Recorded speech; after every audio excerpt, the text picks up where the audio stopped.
Folks at home, welcome to our first ever day of ESD Dad's Partnership WORX Industry Panel discussions. My name is AJ Chabria. I'm your host for the law industry panel today. I'm a current ESD president. Sadly, not for long, just another month or two and my son will graduate, but I'm on the board of the Dad's Partnership. I've worked with the WORX Committee for a few years now and part of the Booster Club. We are so excited to bring these panel discussions to you. We had one earlier that was tremendous. It was about business in general. And then we had one on the medical field. And here we are, law industry panel with a couple of standouts. Let me introduce to you in the lower box. Everybody say hi to Cami Carlock.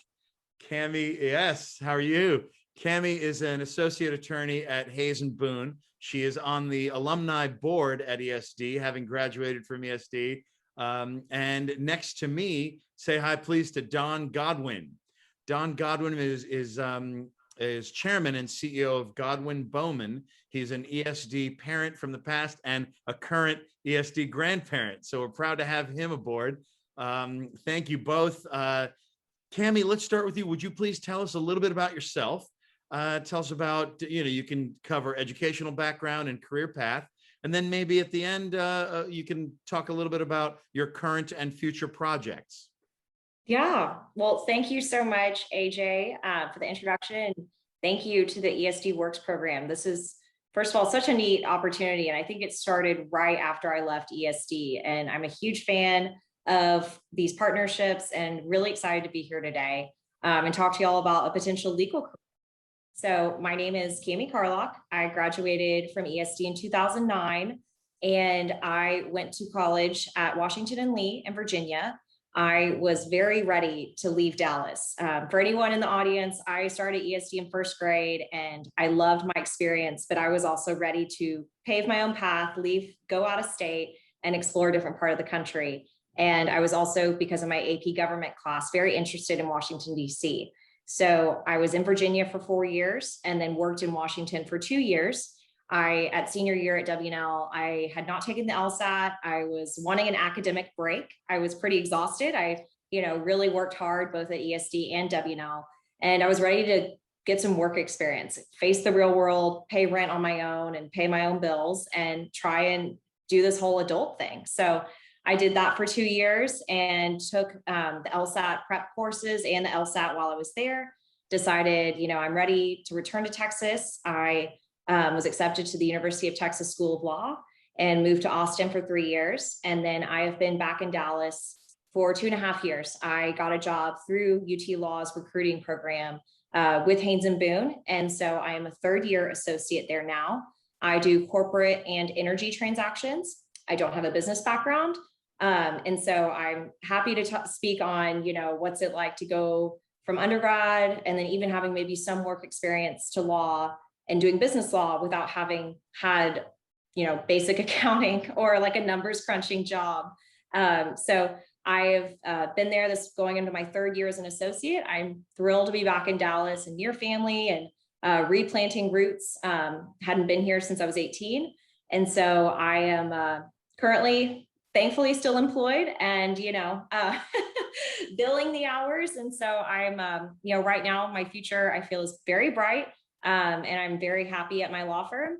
But the cool thing I'm sure that we'll talk about today with having a JD is, you can go be a lawyer at a law firm forever, but there's a lot of different ways to use your legal degree. And thanks to programs like ESD and then my liberal arts education, I always like having an open mind and seeing, different ways I can use my critical thinking and my degrees in different ways. So really, thanks again for having me today. Oh, huge thanks to you, Cami. Don, love to shift over to you. Tell us a bit about yourself and what you do, and maybe you can touch on your educational and career path leading up to this point.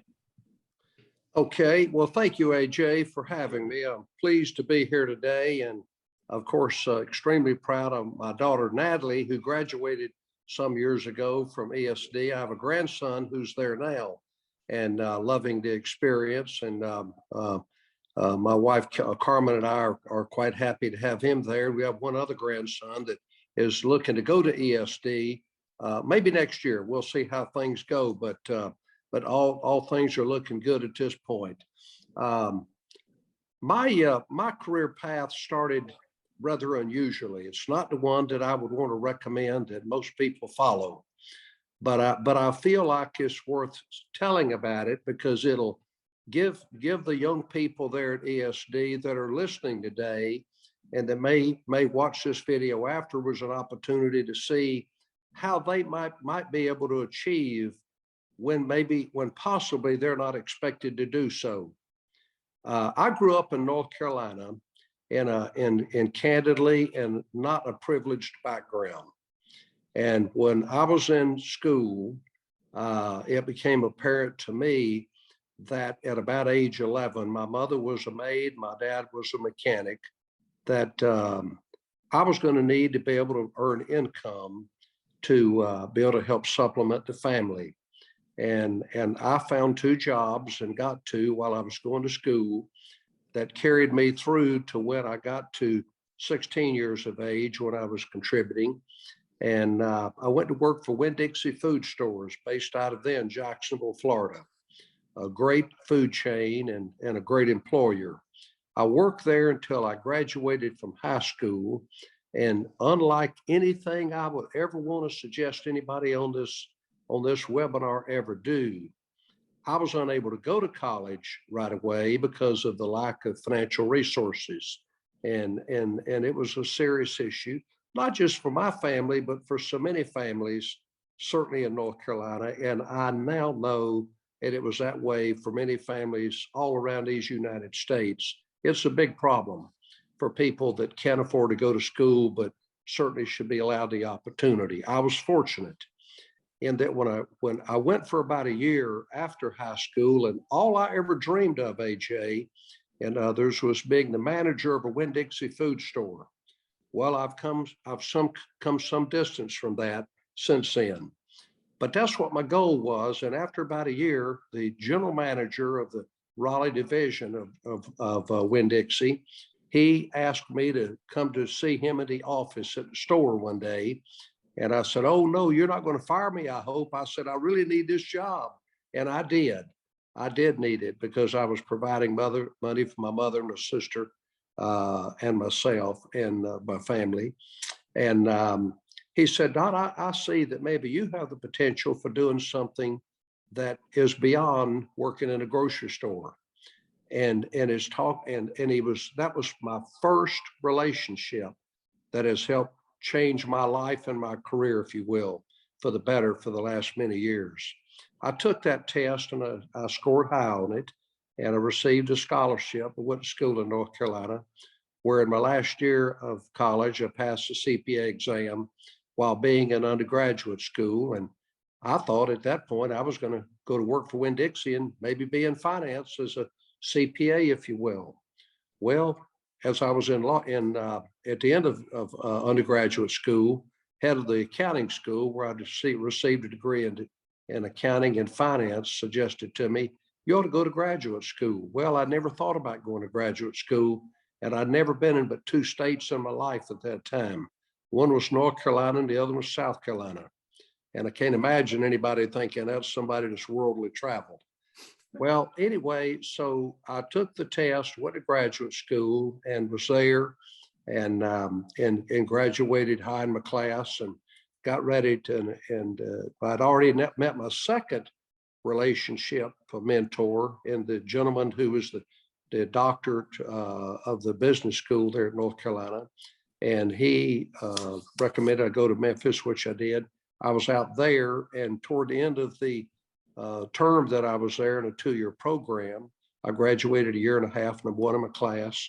And the head of the business school there said, "Don, you ought to think about being a tax lawyer." I was good with numbers, and I love the Internal Revenue Code.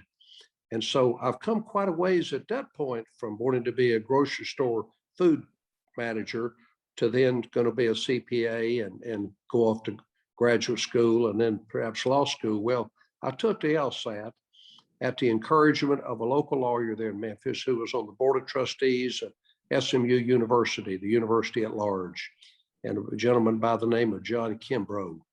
And I took the exam and I scored high on it.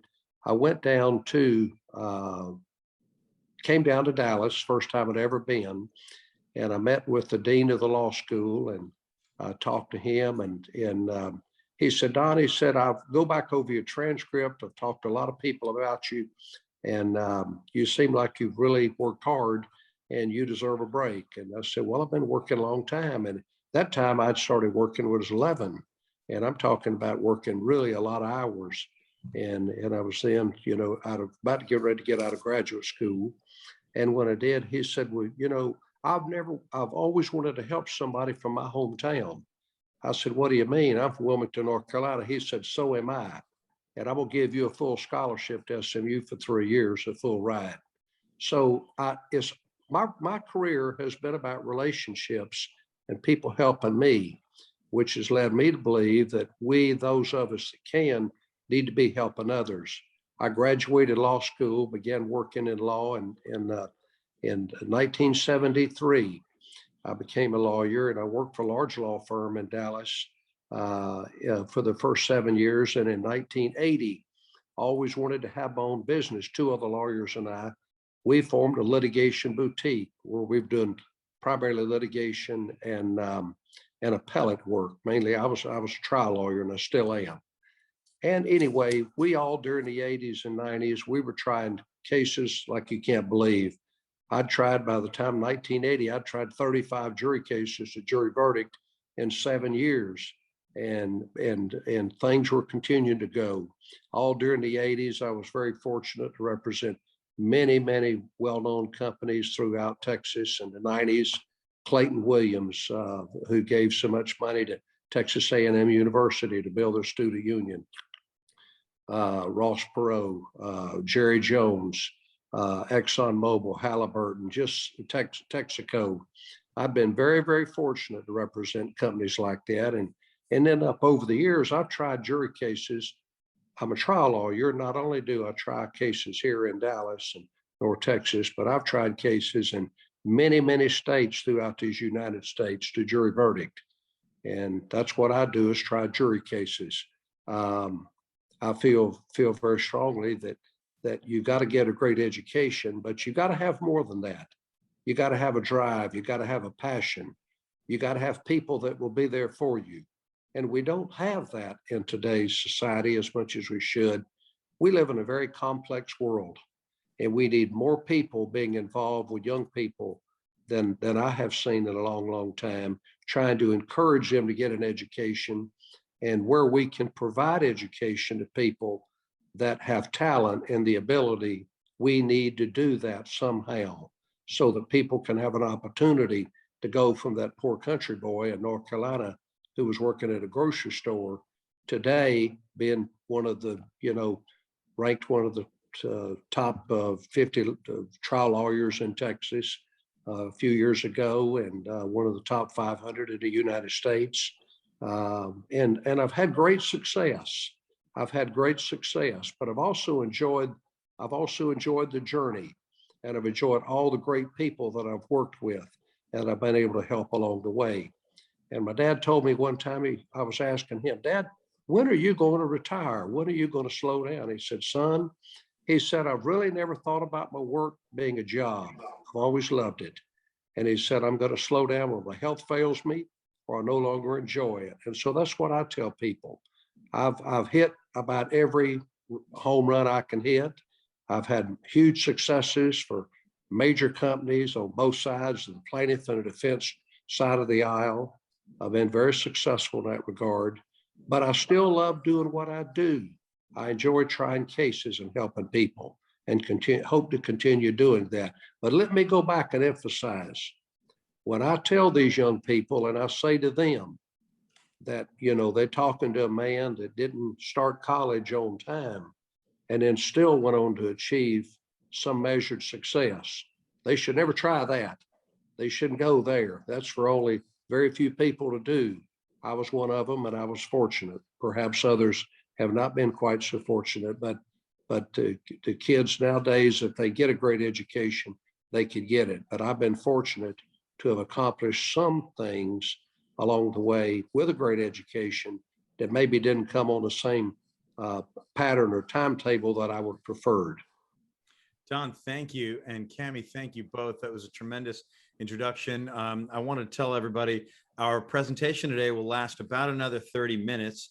I'm happy you've introduced yourselves. I want to talk a little bit more about your current and future projects now that we've talked about education a little bit. And, you know, the people watching this it's the ESD community in general, but it's these young people who will be considering majors, fields of study, colleges in general. And I'll at the very end, we'll probably have them. In fact, we'll get some good ones from the chat box. Catherine, help us with that. And anything in the chat box will be visible to everyone involved. So I wanted to mention that. But right now, let's get into Cammie. Can you tell us a little bit about what you enjoy the most about your career in the legal profession? That's a great question. And I have to say, I don't think I have just one thing. I have several. But I think one thing that Dawn touched on is relationships. The legal profession is very much based on relationships. It's relationships with your clients, because this is a service industry. It's relationships with your fellow law students and your peers, because, you know, they say, you know, you look around your classroom in law school and there will be people who will one day be your clients. They will be general counsel of the company and they'll want to hire you as an attorney. If you're still with a law firm, for example, they may be a judge, they may be running for office. And so I'm a total people person. And that's one thing I loved being about, you know, being part of the ESD community, is being in such a close-knit environment. You know, it really made me comfortable smiling when people pass you in the hallway, saying hello, you know, not being a stranger. And that's one thing I really wanted to emphasize today, is that, you know, just basic kindness. It may seem just so, you know, eye roll. My mom and dad always taught me to say, you know, my please and thank yous and hold the door open or what have you. But that really does, it will always serve you well. And so I encourage you, just like everything at ESD right now, you are practicing in a safe space to fail and learn and grow. And that will only continue to serve you, whether you pursue a legal career or any other. And so I think relationships, you know, I love interacting with people every day, whether it's people within my law firm, our clients, even my law school peers, you know, how are you doing? How's your firm treating you, kind of thing. And I also love that no 2 days are alike. I love mentoring law students, and I'm part of our recruiting and hiring teams. And, you know, they ask, you know, what's a typical day like? And I love saying, as much as my type A self hated hearing this as a law student, no 2 days are alike. You know, you can try your best to plan, but it would be so boring if I could predict every single day. And I show up at this time, I leave at this time, and I check these boxes. But you're throwing something new every day, a new issue, a new client matter, whether it's you're drafting something, you're trying to walk the client through explaining a document. I mean, you're always learning. And as I was, you know, ask anyone that was at ESD with me, like Catherine, total nerd here. Like, I loved being in the classroom. I love taking all the AP classes. And so I love learning. And I'd say if you want to become a lawyer, you have to love to learn, because it's always changing, and the law is, and the profession. And so I'd say those are my two things: relationships and the ability to be constantly growing and learning. Wonderful. Don, how about you? What do you enjoy most about the legal profession? Well, as Cammie said, no 2 days are the same. They certainly aren't in the life of a trial lawyer. And we go in much like, you know, surgeons every day. Whenever they're going to have a patient, you never know what you're going to find. But I really enjoy, one, getting to know the clients and learning about what it is, what their problems are, if you will. And the couple of things that I like so much about litigation is I like selecting jurors, because I like to get to know people. And I've a great trial lawyer in Houston, Texas, by the name of John O'Quinn, who maybe the Clarence Dare of the modern era, told me many years ago. He said, Don, he said, you know, you want to learn how to relate to the common man, the people on that jury box, because if you can learn to relate to them, you can walk among kings. And so I spend my lifetime in a courtroom. For the last year, we've been inhibited from that by COVID, if you will, unfortunately for everybody affected and all of us really. But it's kept us from being from in the courtroom where we've had to do things by Zoom. And for those of us that like people and want to be in there in front of them, I mean, there's nothing worse than trying to present a case or an argument to a judge by Zoom, just like here today. You don't have the same feel as touchy-feely as being in front of each other. But I like picking jurors and getting to know those people, because I'm a strong believer that if you pick the right jury, you substantially enhance the chances of your client succeeding in the case. And not only do I enjoy picking the juries, but the next thing I like is I like closing arguments. I had a lawyer tell me one time, said, why don't we just waive closing arguments and not have them? Well, I couldn't think of anything more foolish. I think there's so much to be gained by having a closing argument. So I like the difference of every case, and I'm faced with different cases of every kind every day. But once I get into it, then I enjoy the jury selections, and I look forward to getting back in the courtroom. I got 3 major cases going to go to trial this year, jury cases, major cases, and I'm looking forward to that. One of them is going to be in June, and I can't wait to get back in there. It's been a long time since we've been in a courtroom, but hopefully it won't be too much longer.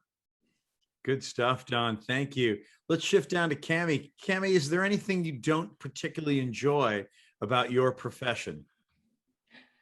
I don't enjoy billable hours, and I'm sure that won't be a shock. I think most people in law firms can relate. And for folks wondering what that means, most, your average job, you show up by 9 a.m., you leave at 6 p.m.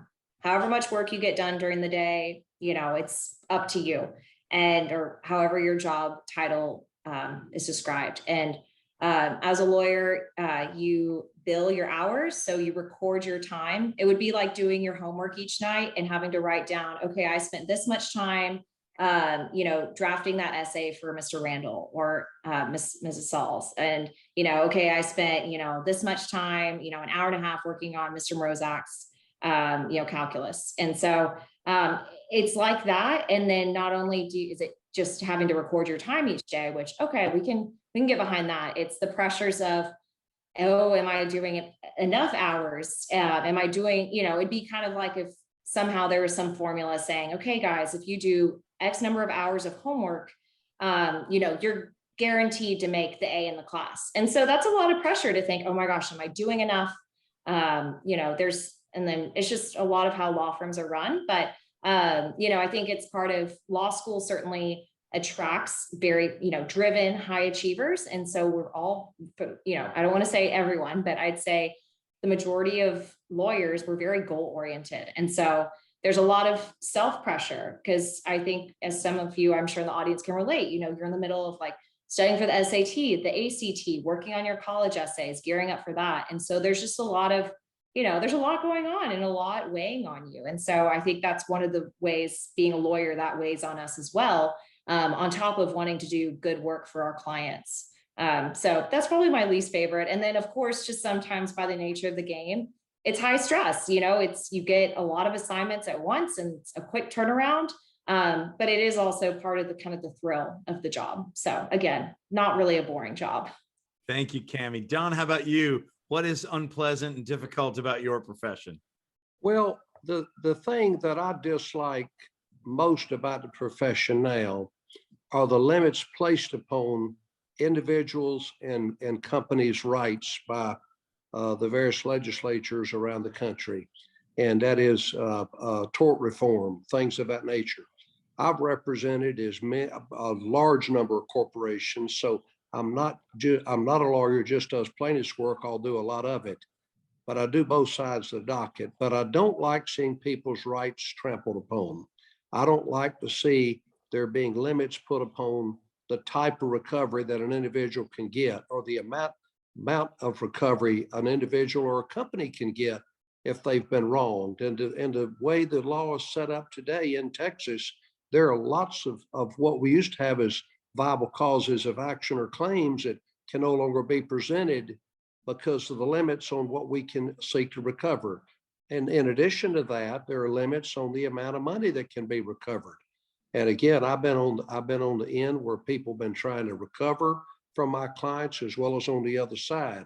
And I think if you're good enough, you can defend against whatever the claims may be without having somebody help you by limiting what somebody's able to recover. So I don't like anybody being limited. When the fight starts, I want it to be wide open and everybody be able to get as much as they can get within the bounds of the law without these unreasonable limits that I think we face today. Wonderful. On the leadership side of what you both do, I'd love to start with Don on this one. What kind of training, when you're building the best possible team at your firm, what kind of training, characteristics, or skill sets do you look for in a potential young member of your team?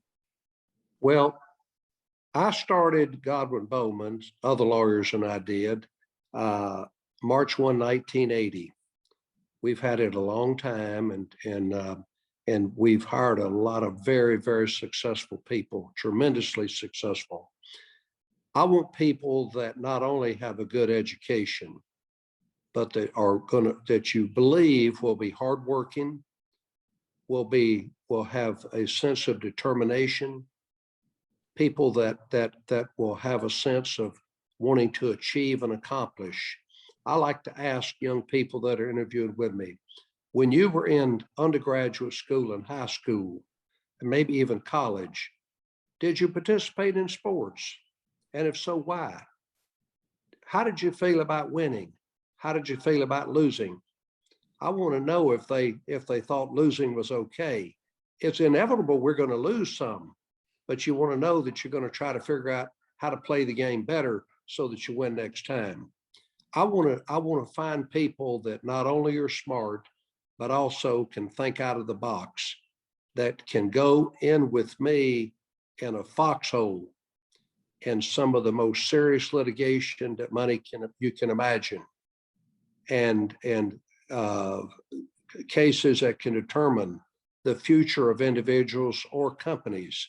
And I want people that won't blink, that will think clearly and be smart and not only be resourceful, but are always looking to do more than what they've done. I want people, if nothing more could be said about me than he is an overachiever, I would believe that I've accomplished all in life I want to accomplish other than a great family. You want people to think of you as being an overachiever. And that's the kind of people I look for. I'm not looking for people that want to continue to go on and on about how they did in school and the honors they received and all that. All of that is important and it's all necessary. But I will venture to say that 30 days after someone joins an organization, the people in charge really don't care about the things and the school they went to and how well they did. They want to know, what are you going to do to contribute to the bottom line to making these problems go away? But you've got to have that great foundation in the great education, but you got to build on it from within. You got to have a burning desire to win. And it's got to be something that you just cannot be satisfied until you achieve that next accomplishment. And those are the kinds of people that I want. I've been in cases, as I mentioned earlier, I was a lead trial lawyer for Halliburton in the world's largest asbestos case ever tried in New Orleans, Louisiana. We tried it for 8 months, 5 days a week, took 5 years to prepare it. It involved the blowout of a Macondo well, which was owned by BP out of England. 4 million barrels of oil released into the Gulf. And in that case were some of the smartest lawyers from around the United States, over 1 million plaintiffs represented by the very best of the best plaintiffs lawyers, and all the major law firms in the United States with trial lawyers in them were in that litigation and representing BP. And of course, I was a sole law firm representing Halliburton. But we could not go into that litigation against the resources of a major company like BP and all those plaintiffs lawyers thinking that we were going to be beaten. We had to go in believing that no matter how many people they brought, we were going to prevail. I'll take 10 more seconds and tell you a quick story. Please. On the day we were going to make opening arguments in the court, in federal court in New Orleans, Louisiana, really a world-renowned trial lawyer representing BP, who I knew well. He was with Kirkland and Ellis out of Chicago. And he walked up to me, and when we did, we got ready to walk in the courtroom, and a writer with the Wall Street Journal came up and said, "Mr. Godwin, how are you doing today?" I said, "I'm doing fine." And she said, "Well, I've been watching you now for 5 years in this litigation, and you've had your hands full with BP and all these famous plaintiffs lawyers and whatever, but you seem to be holding your own." I said, "We're going to be just fine." And she said, "May I ask you," and Mr. Godfrey, his name is Merle Godfrey, said, "May I ask both of you," Rick Godfrey, excuse me, "both of you a question?" I said, "Sure." She said, "How many lawyers do you have working on this full time?" And I said, "I've got 62 lawyers working on it full time, 7 days a week." We were killing ourselves, and we'd been all over the world, in London and New York and Florida, and had 3 trips to London for almost 20 weeks into 3 years. But said, "We got 62 lawyers on it that would set up an office in New Orleans, and we're on it. We're completely 100%, and got other people working on other things, but me and 62 others are here." And she said, "Mr. Godfrey, how many lawyers does BP have working on this litigation?" He said, "I know Mr. Godwin is an accomplished trial lawyer and done a lot, and I recognize that and whatever. I've known him a long time. But we have him outbeat. We've got him outbeaten here." She said, "How's that?" I said, "Well, we've got 600 of the brightest, best lawyers from Harvard and Yale and every great law school you can imagine. We got them all brought together from several national, international law firms, and we're going to teach Halliburton and Mr. Godwin a lesson here in this litigation." She said, "Mr. Godwin, what do you say to that?" I turned to her and smiled and said, "They're going to need to send for more help." And we walked into that courtroom and we gave our opening statements. It took all day. And 8 months later, we walked away with no payment, and BP ended up losing for over 82 billion in settlements and judgments. So, but Halliburton walked away from it with no liability. And anyway, I've seen Rick Godfrey a few times since. So I never remind him of that, but I thought of it often. That's fantastic. Don, you've talked a little bit about some of the early influences in your career, like John in Memphis and John here in Texas also. Cammie, maybe you can tell us who were some of your early influences in your career. I know you mentioned some very familiar names like Mr. Randall and Mrs. Sauls, but talk about W&L and also UT Law School, who and of course in your professional life. Yeah, I think similar to having some really fantastic teachers and who became mentors and wrote, college recommendation letters at ESD. I had amazing advisors at W&L through my major and minor.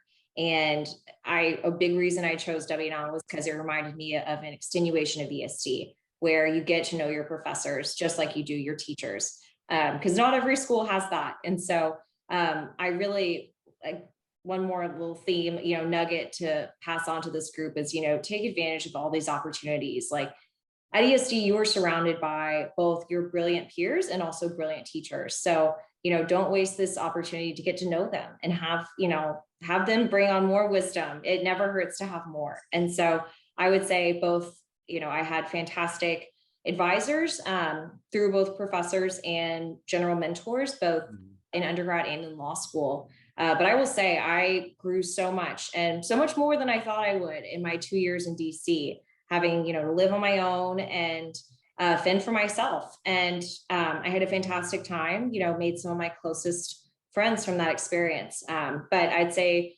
my colleagues and my supervisors in my job in DC, they taught me so much. And I learned a lot of, I'd done things like be a camp counselor, which I had a blast doing in college, but it's a lot different than having a desk job.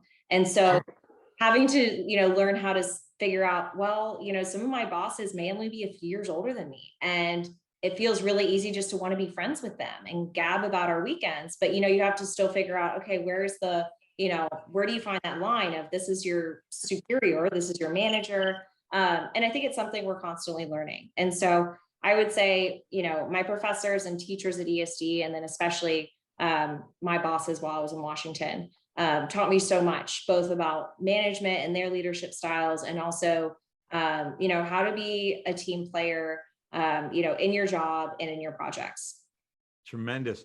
Don, I want to ask you how you see your job, your career, your entire industry changing in the next 5 to 10 years, which is, of course, when a lot of the students watching this will be entering, hopefully, this field. Well, there has been a trend over the last several years for law firms to become larger. And of course, I certainly have a lot of great friends in some of the large law firms. But my experience has been is that the really great trial lawyers are not in the large firms, but are in boutique trial firms. And those are the ones that I normally run into regularly. And the concern that I've got about the law firms becoming larger is that they become so much like a corporation. Yes. And they lose some of the independence that we as lawyers must have. One of the reasons that I have not merged over the years, as I've been asked to do with many fine firms out of the Northeast many times, is that I didn't want to have the conflicts that come along with the larger firms. And that as a trial lawyer, if I've got 35 lawyers in my firm, then I know that if a client comes in and they want me to handle a major case for them, I'm not likely to have a partner who's got a client representing that industry or some part of their business, so that there'd be a conflict. And I've known of some great lawyers in larger firms that have been kept out of some litigation because of conflict. So I see things going in a direction where law firms will continue to become larger simply because of the economies of scale, and businesses are requiring it. But I'm hopeful that those in the litigation part of the law will continue to be in firms that are sized where they're not going to be in those types of environments completely, where they can reserve their independence that they need and that clients deserve. But I do see that happening, and more so than I've ever seen it before. In the last, say, 8 or 10 years, it's really gotten to be that way. And it started years ago when I started seeing law firms moving into Dallas from not only Houston, but also from other states. And I think what that's going to do is it's putting pressure on, it's not going to pressure me.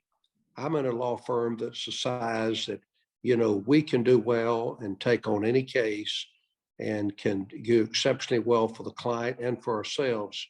But on those law firms that have 200, 300, 400 lawyers, it's going to put a lot of pressure on them to maintain the salaries and keep up with the things that the much larger firms can do. And I regret seeing that, because if you think about it, in the city of Dallas, many of the well-known firms that were in that 200, 300, 400 range have gone by the wayside as they merged with others and are continuing to do. So I don't like to see that part of it. But I'm at a stage in my career, I've had a great career, that it's not going to affect me one way or the other, because I'm going to still have my office and my law firm, and we're going to still be out there as gunfighters and representing people that need people that don't have a lot of conflicts, because we're primarily trial lawyers. And so we don't represent the corporate side of it, where Kami and others do, and do very well, I might add. But we're not going to be bothered with the conflicts of somebody. If I get a call from the head of ExxonMobil or Halliburton or whoever, or whoever it may be, I'm not likely going to have to tell them I can't represent you, which would be a sad day, because I would not want to have to do that. Don, thank you. That was a thoughtful response. Thank you. Kami, I want to shift down to you. How important are internships like WORX for high school kids, college internships or co-ops? How important has that been for long-term career success? And maybe you can add why or use your experience too. Yeah, I think it's absolutely crucial because I remember one of my ESD teachers, he described having street smarts and book smarts. And, book smarts, you're in the classroom, you work hard, you make good grades. And just like Dawn said, that is all very important, especially on a resume, having your GPA, reflecting, your intellect and your drive in the classroom. But, we don't get grades in our jobs. It's a lot of more of the street smarts. How do you interact with people? How do you, handle a difficult situation or a setback, and how do you recover from that? And so I think that is absolutely essential. And right now at ESD, while you're in high school, having these internships and these part-time jobs, that's where it's already a leg up. So many of your peers across the country, don't have these kinds of opportunities. And I think the more you get your feet wet, not only just in an industry you might be interested in one day, but also just general office experience, like office politics, how to email. Like, I think, I see a big difference among, colleagues that have gone straight through from undergrad to law school, and then versus, who have worked a little bit in between. And especially in the legal profession, but in any instance, something in writing, something that's in email, it's there forever. So, just things like that, and just how to deal with people and work with people across different generations. This is all crucial. And just like we've touched on today, of like your relationships and your ability to work with others. And so I would say, my first paid opportunity was I was at Royal Oaks. I was on the ESD tennis team, and I taught 4-year-olds, little peewee tennis. And so while I don't work with 4-year-olds right now, it taught me a lot about patience, and, really trying to put my, kind of my head in the shoes of who I'm working with and think, okay, how can I break this down? Where something, it could so easily just be like, just do this. It's that simple. Whereas, just like our ESD teachers, they don't just say that. They don't put something on the board and say, okay, figure it out. You've got to walk someone through it no matter what kind of career you're in. So I think the more opportunities you can get, whether it's in an industry and you figure out, I love this, or wow, I definitely don't want to do that. Great. You're one step closer to figuring out where you want to begin your career. Fantastic advice for our ESD WORX students and students after them. We've got just a minute or two left, and I really want to get to this fantastic question in the chat box. This is from a student. Don, as an experienced trial attorney, what advice do you have for making effective closing statements? And I know that's one of your passions. And a bit of a follow-up is just generally public speaking skills and persuasion skills is what this student, and I'm sure many students, are trying to work on. So yeah, tell us a little bit about closing statements. What you want to do in a closing argument is not only do you want to go back over and review the facts with your listener, whether it's a judge or a jury, just like people in public speaking, you want to review the facts and talk about what they heard. And I want to find one or two things that was or were inconsistencies in what the other side said. And I want to beat them to death with it.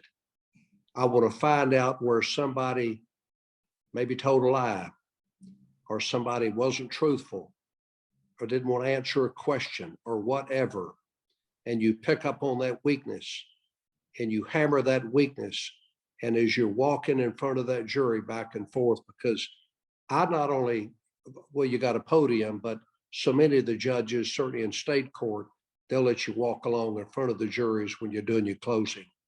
And I'll look at those people that I've tried to connect with during that trial, and I'll look them right in the eye when I point out a weakness. I said, you sat right here and heard that man take an oath to swear under God he was going to tell the truth.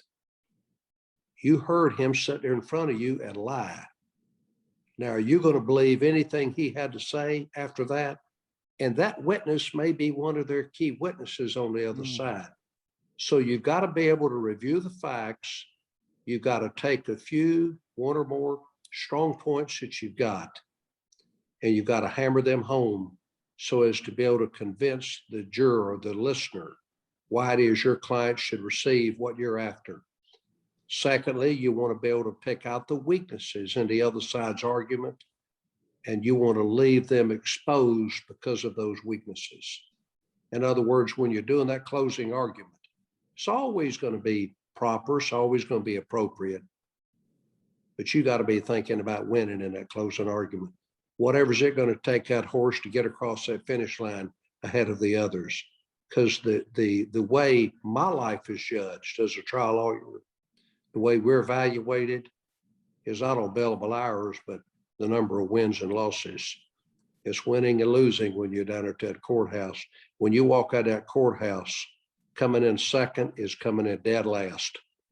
And as a trial lawyer, I'm only as secure as the last case I worked on. And if I'm not winning, that client's going to go get a faster gun somewhere up the street. Gosh, inspiring stuff from both of you. Thank you, Cammie Carlock. Thank you, Don Goodwin. This was absolutely tremendous. Thank you for your time today, and more importantly, your wisdom and your advice for the young Eagles coming up. To all the students, thank you for watching this year, this first ever WORX panel. Hopefully you got a chance to see not just this brilliant law industry panel, but the business one and the medicine one. We hope you loved it. We hope you'll refer to it.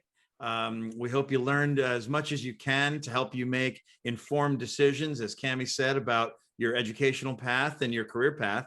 And for our listeners who might have missed a portion of some of the other ones, a link to all three will be on the ESD website beginning tomorrow, we believe. It'll be made available to all ESD students in the future and ESD community. And the goal of these panel discussions has been to create a lasting resource for the ESD community. I personally learned a lot today from Don and Cammie, so huge thanks to you both.